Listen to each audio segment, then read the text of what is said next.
Welcome to the deep dive. We're jumping straight into a really significant, very recent event today. Yeah, the sentencing. Exactly. The sentencing of Bryan Kohberger for the Idaho student murders. Hmm. It just wrapped up yesterday, July 23rd, 2025. That's right. So for this deep dive, we've got the newly unsealed court documents, courtroom reports.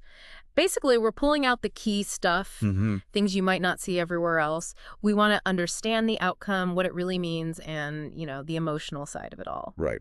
And the headline outcome. Bryan Kohberger got 4 consecutive life sentences Wait, without parole. 4 consecutive. Yeah. Plus another 10 years for the burglary charge. Mm-hmm. And he's been ordered to pay restitution. Over $200,000 to the victims' families. Okay, and the life sentences came because he pleaded guilty. Right. That avoided the death penalty. Precisely. He took a guilty plea, which took the death penalty off the table. It's often the way these things resolve guarantees the life sentence, avoids potentially decades of appeals. Right. And that without parole part is crucial. It means, well, life means life. No chance of release, ever. And the restitution, that's a direct financial acknowledgement of the family's loss. Okay, so that's the sentence itself. But you mentioned unsealed documents. This is where it gets, well, incredibly chilling based on what's come out. It really does. These documents, now that they're public, they give us a much clearer and, frankly, horrifying look at the attack itself. What kind of details are we talking about? Well, for instance, the documents confirm Kaylee Goncalves suffered facial disfigurement. Yeah. And, maybe even more disturbing, Xana Kernodle. She had over 50 defensive stab wounds. 50. 50.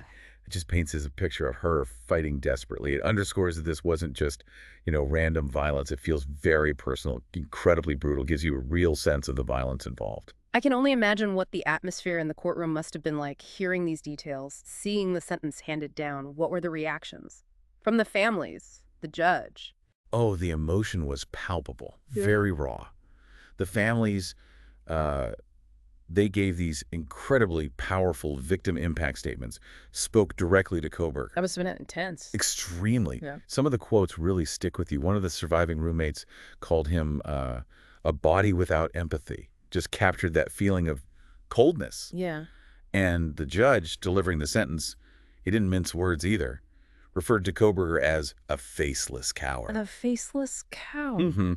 These reactions, they really speak volumes about the gravity of the crime, and the family's search for some kind of justice, some closure, even if it's incomplete. So the trial's over, sentencing is done. What happens to Kohberger right now? What are the next steps for him? Okay, so immediately, he's heading to a diagnostic unit for about 2 weeks. A diagnostic unit? What's that? It's essentially an evaluation center within the prison system. They assess his security risk, psychological state, all that.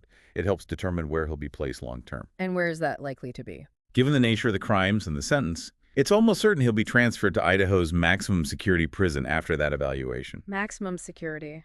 For life. Yes.